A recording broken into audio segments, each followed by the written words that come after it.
Hello guys, welcome to my Manali travel vlog series next episode. तर कालच्या व्लॉगमध्ये आपण हे बघितलं की आम्ही अटल टनल क्रॉस करून त्याच्यासमोर आलेलो आहोत. सो तुम्ही आजूबाजूला बघू शकता, खूप छान हे जे असे पहाड आहेत हे आपल्याला आता थ्रू आऊट दिसणार आहेत. खरंच खूप छान वेदर पण होतं त्यावेळेला. आणि आम्हाला जी काही जर्नी होती आमची ती सकाळी सकाळीच आम्ही स्टार्ट केली होती. त्यामुळे आम्हाला भरपूर वेळ मिळाला की सगळे स्पॉट्स आपण छान बघत बघत जाऊयात, छान एन्जॉय करत करत जाऊयात. सकाळी आम्ही निघालो होतो हॉटेलवरून लवकर घाई गडबडीमध्ये, त्यामुळे फक्त चहा घेऊनच निघालो होतो. आमचा ब्रेकफास्ट व्हायचा होता आणि आमचे ड्रायव्हर दादा म्हणाले होते की एकदा आपण टनल क्रॉस केलं की त्यानंतर तुम्ही निवांत ब्रेकफास्ट करू शकता, कारण की टनलच्या या ठिकाणी खूप जास्त गर्दी असते, जे की आम्हाला पण थोडंसं ट्रॅफिक फेस करावं लागलं. आणि त्यानंतर आम्ही आलेलो आहोत या स्पॉटला. इकडे अशा वेगळ्या वेगळ्या हॉटेल्स आहेत आणि त्या ठिकाणी तुम्हाला चहा, नाश्ता आणि जेवणाची देखील उत्तम सोय आहे. वॉशरूम्स देखील तिकडे अवेलेबल आहेत. सो आम्ही सकाळी सकाळी आमच्यासाठी आलू पराठा ऑर्डर केला होता. त्यांचं ते ऑथेंटिक टेस्टवालं लोणचं त्यांनी त्याच्यासोबत सर्व केलं होतं.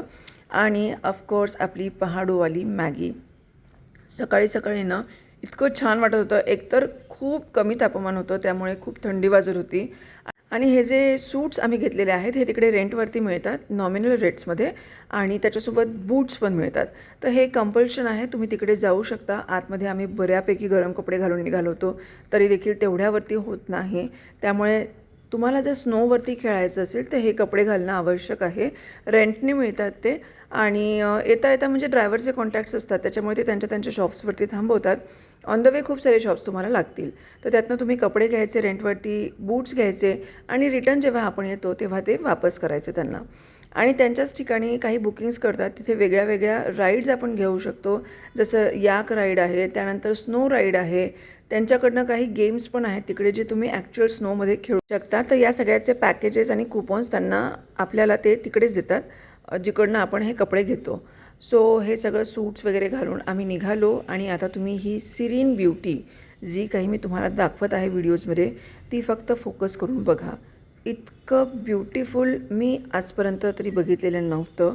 आणि खरंच मी जसं मागच्या व्लॉगमध्ये पण तुम्हाला सांगितलं की थोडे पैसे बाजूला काढून अशा प्रकारच्या पिकनिकला, अशा ट्रिप्सना, अशा टूअर्सना आपण नक्की जायला हवं. कारण की हा एक विस्मरणीय अनुभव असतो थ्रू आऊट द लाईफ. माझी सध्याची अवस्था अशी आहे की डोळे बंद केले तरी पण मला हे छान सुंदर सुंदर पहाड दिसतात. सो असं पहाडोवाली जर्नी करत करत आम्ही पोहोचलो आहोत या ठिकाणी. दिस इज बेस. या ठिकाणहून तुम्हाला जर का म्हणजे तुमच्यात खरोखर गट्स असतील तर तुम्ही पूर्ण स्नोचा जो काही पहाड आहे हा तो तुम्ही चढून पण जाऊ शकता ॲज ट्रेकिंग. नसेल तर या ठिकाणी ATV स्कूटर्स आणि राईड्स म्हणून हे सगळ्या तुम्ही गाड्या बघू शकता इकडे आजूबाजूला. हे सगळे जे कॅम्प्स आहेत इकडे तुम्हाला तिकीट्स मिळतात. तुम्हाला पहिल्या लेवलवरच्या स्नो याच्यावर जायचं असेल तुम्ही तिथे जाऊ शकता. तुम्हाला अजून वर जायचं असेल खेळण्यासाठी म्हणा किंवा आणि स्नो पाहण्यासाठी, तर अशा 2 प्रकारचे ऑप्शन्स त्यांच्याकडे अवेलेबल आहेत. आम्ही चालणं तिकडे शक्य नव्हतं. हे बघा अशा प्रकारचे तिकीट्स तिकडे मिळतात. ते आपल्याला ते पिकअप ड्रॉप असं दोन्ही पण फॅसिलिटी प्रोव्हाइड करतात. आता इकडनं या पहाडापासून तुम्ही राईटला बघू शकत असाल तर तिथून आपण ट्रेकिंग पण सुरू करू शकतो, जर तुम्हाला खरोखर तुमच्या अंगात गट्स असतील तर. माझ्यात तर नव्हते, कारण की मला श्वास घ्यायलाच त्रास होत होता खूप. त्यामुळे आम्ही आमच्यासाठी ATV राईड बुक केली होती आणि मग त्या राईडने आम्ही पोहोचलो होतो स्नोपर्यंत.